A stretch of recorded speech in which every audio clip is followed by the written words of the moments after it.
1, 2, 3, 4, 5, 6, 7,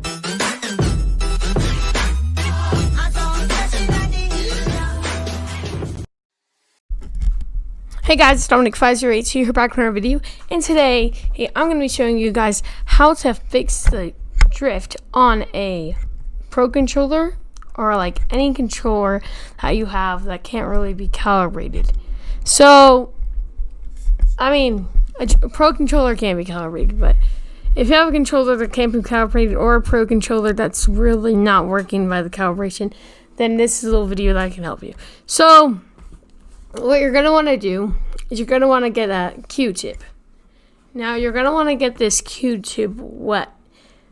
And after that, you're going to want to clean the inside of the little part, like where the sensor is on the stick. And after you've cleaned that out, you're going to want to get some compressed air.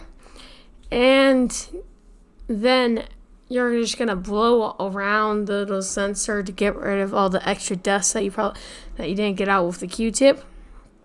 And once you're done with that, what I did was I put electrical tape around the sensor so that no dirt can get in or any dust or anything can mess up my sensors. And that should really work for you guys. I hope this video really helped, and this is really going to be helpful because you don't have to use any tools at all. You don't have to take apart your controller. And yeah, I hope you enjoyed this video. Please like, subscribe, comment down below. Please give this video good old thumbs up. I already said that, but yeah. And then remember, brush your teeth. Bye.